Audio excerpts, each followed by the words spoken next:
اعوذ باللہ من الشیطان الرجیم، بسم اللہ الرحمن الرحیم۔ محترم ناظرین السلام علیکم۔ آج ہمارا موضوع ہے نماز میں ایک رکوع اور دو سجدے کیوں رکھے گئے۔ محترم ناظرین، مذہب اسلام میں نماز دوسرا اہم ترین رکن ہے جو کلمہ توحید کے بعد عام ہے، اور اسی رکن کے متعلق قیامت کے دن سب سے پہلے سوال کیا جائے گا۔ نماز ایک رکوع اور دو سجدے کیوں رکھے گئے؟ نماز کو قائم کرنے والے ہی نے دین کو قائم کیا، اور جس نے نماز کو چھوڑ دیا اس نے دین کی عمارت گرا دی۔ یہی نماز ہی مسلمان اور کافر کے درمیان فرق کو واضح کرنے والی دینی، روحانی، طبی، سائنسی اور دنیاوی فوائد پہنچانے والا سب سے بہترین عمل ہے۔ نماز کو ترک کرنے والا کیسے ان نعمتوں سے محروم ہو جاتا ہے جنہیں بڑے سے بڑا دولت مند ساری دولت لٹا کر بھی حاصل نہیں کر پاتا، مگر ایک سچے نمازی کے پاس یہ دولت موجود ہوتی ہے۔ ایک رکعت میں دو سجدے اور ایک رکوع ہی کیوں ہے؟ اللہ کا کوئی بھی کام حکمت سے خالی نہیں ہوتا۔ محترم ناظرین، اس ویڈیو میں ایک ایسے راز کے بارے میں جانیں گے جو آپ کو ضرور حیران کر دے گا۔ سفر و حضر کا مقام ہو، جنگ کا میدان ہو، بیماری کی حالت ہو، کھڑے ہو کر پڑھنے کی طاقت نہ رکھتا ہو تو بیٹھ کر بیٹھنے کی طاقت نہیں تو لیٹ کر، مسلمان کو چاہیے کسی خوشی کی حالت میں ہو یا غم کی کٹھن مشکلات سے گزر رہا ہو، نماز قائم کرنا اس پر فرض ہے۔ 5 ٹائم کی نماز میں ہر نماز کی رکعتیں مختلف ہیں، مگر نماز کی ہر رکعت میں 2 سجدے ہوتے ہیں، جن کے بارے میں علماء کرام فرماتے ہیں جب اللہ کا حکم تمام فرشتوں کو ہوا حضرت آدم علیہ السلام کو سجدہ کریں، تمام فرشتوں نے اللہ رب العزت کے حکم کو مانتے ہوئے حضرت آدم علیہ السلام کو سجدہ کیا، مگر شیطان مردود نے اللہ کے حکم کی نافرمانی کرتے ہوئے حضرت آدم علیہ السلام کو سجدہ نہیں کیا۔ سجدہ کرنے والے فرشتوں جب سجدے سے اٹھے تو اللہ پاک نے شیطان مردود کو قرار دے کر بارگاہ خدا بندی سے نکال دیا، جس پر تمام سجدہ کرنے والے فرشتوں نے دوبارہ سجدہ شکر ادا کیا کہ شکر ہے کہ ہم اللہ کی نافرمانی کرنے والوں سے نہیں ہوئے۔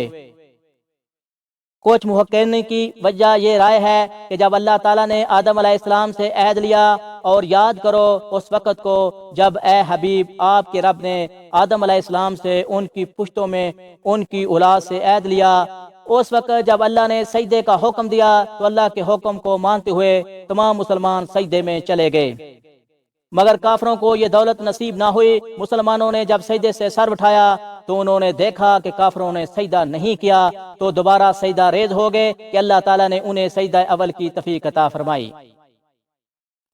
یہاں تک کہ نماز میں 2 سجدے لازم ہو گئے، مگر رکوع ایک ہی رہا۔ یہ ایک سجدہ انسانی زندگی میں کیا اہمیت رکھتا ہے؟ محترم ناظرین، سائنس اسے کس نظریے سے دیکھتی ہے؟ جدید سائنس کی روشنی میں انسان خالی گوشت پوشت اور ہڈیوں کا مرکب ایک خالی پتلا نہیں، یہ خاکی وجود اپنے اندر ایک نورانی جوہر کو بھی سمائے ہوئے ہے۔ ہر انسان کا جسم 3 جنریٹر پر مشتمل ہے۔ انسان نماز کی نیت کر لینے کے بعد جب انسان کعبے کی جانب رخ کر کے کانوں کی جڑوں کو ہاتھ لگاتا ہے تو کانوں کی لو میں موجود ایک خاص قسم کی برقی رو اپنے پیغام اور دماغ کی طرف پہنچاتی ہے، جس سے ان خلیوں کو چارجنگ پہنچتی ہے، جسے شعور نظر انداز کر رہا ہوتا ہے۔ برقی رو کے ذریعے پہنچایا گیا دماغ کو یہ پیغام دماغ کے اس حصے کو روشن کر دیتا ہے جس میں روحانی اصلیتوں کا پیغام رکھا ہوتا ہے، جس کا اگلا کنیکشن ہاتھوں کے ہاتھ منسلک ہوتے ہیں۔ جب انسان نماز کے لیے ہاتھ باندھتے ہیں تو زیر ناف جنریٹر میں بجلی کا ذخیرہ ہو جاتا ہے جو انسان کو جنسی انظام کو قائم کرنے میں طاقت مہیا کرتا ہے۔ تکبیر اولیٰ کے لیے اٹھائے جانے والے دونوں کانوں تک ہاتھ ہی ہمارے بازو پٹھوں میں ایک نئی جان ڈال دیتے ہیں، جس سے گردن کے پٹھوں اور شانوں کی طاقت ملتی ہے۔ محترم ناظرین، آج کے جدید دور میں بھی دل کے مرض جیسی جان لیوا بیماری میں یہ ورزش انتہائی مفید ہوتی ہے اور فالج کے امراض سے محفوظ رکھنے کے لیے بھی مؤثر ثابت ہوتی ہے۔ کانوں کے نیچے ہاتھ لگانے کے بعد جب مسلمان دونوں ہاتھ باندھے نظروں کا سجدے کے مقام پر رکھ کر قیام کھڑا ہوتا ہے تو دونوں پاؤں پر برابر وزن ہونے کی وجہ سے دل پر بوجھ ہلکا ہو جاتا ہے۔ یہ عمل انسان کی قوت مدافعت یکسوئی کو طاقت ملتی ہے۔ قیام کے بعد رکوع کی حالت میں پروردگار کے سامنے جھکنے سے کمر درد کی تکلیف ختم ہو جاتی ہے۔ رکوع کرنے کی صورت میں جسم کے اوپر والے حصے میں جھٹکے کی وجہ سے خون پمپ کرتا ہے۔ رکوع سے دوبارہ قیام کی حالت میں کھڑا ہونے پر چہرہ اور سر کا دوران خون جو حالت رکوع میں بڑھ گیا ہوتا ہے وہ نارمل حالت میں آ جاتا ہے، جس سے شریانوں میں لچک بڑھنے کی وجہ سے فالج و ہائی بلڈ پریشر کے خطرات کم ہو جاتے ہیں۔ محترم ناظرین، میڈیکل سائنس کے مطابق سجدے کے طرز پر جھکنے سے دماغ کی شریانوں کی جانب خون کا جکھو زیادہ ہو جاتا ہے۔ اس کے علاوہ دماغ کی طرف خون کا پہنچانے کا کوئی عمل نہیں ہے، صرف واحد ایک یہ سجدہ ہی دماغی اعصاب اور سر کے دوسرے حصوں کی جانب خون اور متوازن ہو جاتا ہے، جو دماغ اور نگاہ کو تیز کر دیتے ہیں۔ سجدے سے سر اٹھاتے ہی جلسے کی حالت میں بیٹھنے سے گھٹنوں کو تقویت ملتی ہے۔ اتحیات پڑھنے کے بعد جب دونوں کندھوں کی جانب چہرے کو پھیرتے ہوئے سلام کرتے ہیں تو اس وقت گردن کے عضلات کو طاقت ملتی ہے۔ نماز پڑھنے والا شخص نماز نہ پڑھنے والے شخص کی نسبت خاص بخشاش رہتا ہے۔ یہ عمل صرف ہمیں اسی صورت میں فائدہ پہنچا سکتا ہے جب اللہ کی اس عظیم نعمت کو پوری یکسوئی توجہ اور سنتے رسول صلی اللہ علیہ وآلہ وسلم کے مطابق ادا کرنے کے پابند ہو جائیں۔ نماز پڑھنے کے عمل میں کتنے حقائق پوشیدہ ہیں یہ سب تو ہم اچھی طرح جان چکے ہیں۔ اب ہم اس امریکی ڈاکٹر کی ریسرچ جو اس نے نماز کے عمل کو دیکھتے ہوئے اور سمجھنے کی کوشش کریں۔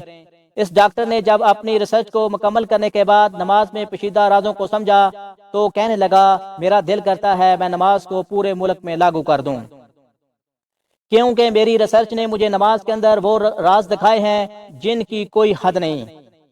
انسانی دل پمپ کی مانند ہے، یہ پمپ ان پٹ اور آؤٹ پٹ کا سسٹم بھی رکھتا ہے۔ انسان کے کھڑے ہونے یا بیٹھنے کی حالت میں انسان کے جسم کے نچلے حصے میں وزن کی وجہ سے پریشر زیادہ ہوتا ہے۔ انسانی دل جسم کے نچلے حصے کو تو خون مہیا کر رہا ہوتا ہے، لیکن دل سے اوپر والے حصے کی جانب خون نہیں پہنچ پاتا۔ دل کے اوپر والے حصے کو خون مہیا تب ہی کیا جا سکتا ہے جب انسان کا سر نیچے کی جانب جھکا ہو اور دل سر سے اوپر ہو جائے۔ سجدہ کرنے والا شخص اس بات کو اچھی طرح محسوس کرتا ہے۔ جب وہ سجدے کو تھوڑا لمبا کرے تو اس کے چہرے کی شریانوں میں بوجھ سے محسوس ہوتا ہے۔ دراصل وہ طویل سجدہ کرنے کی صورت میں خون کی ان رگوں تک سپلائی ہوتی ہے جو پمپ کے سر کے نیچے ہونے کی وجہ سے نہیں پہنچ پاتی۔ دنیا کا شخص اس بات پر متفق ہے کہ انسان بیٹھا لیٹا ہو چلنے کی حالت میں ہو اس کا دل نیچے ہوتا ہے اور سر یعنی دماغ کا حصہ اوپر ہی ہوتا ہے۔ انسان کے پورے وجود میں اگر مین حصہ ہے تو وہ دماغ ہے۔ اس کی رگوں کو خون مہیا کرنے کا ایک ہی واحد حل سجدہ ہے۔ اللہ رب العزت کے حضور 5 وقت سجدہ کرنے کی نہ صرف طبی فوائد حاصل ہوتے ہیں بلکہ نماز پڑھنے والے شخص کی زندگی پرسکون اور خوشگوار گزرتی ہے، اور آخرت میں جو انعامات اللہ رب العزت اسے عطا فرمائے گا وہ مالک کائنات ہی بہتر جانتا ہے۔ اللہ تعالیٰ سے دعا ہے کہ ہمیں 5 وقت نماز یکسوئی کے ساتھ پڑھنے کی توفیق عطا فرمائے۔ آمین ثم آمین۔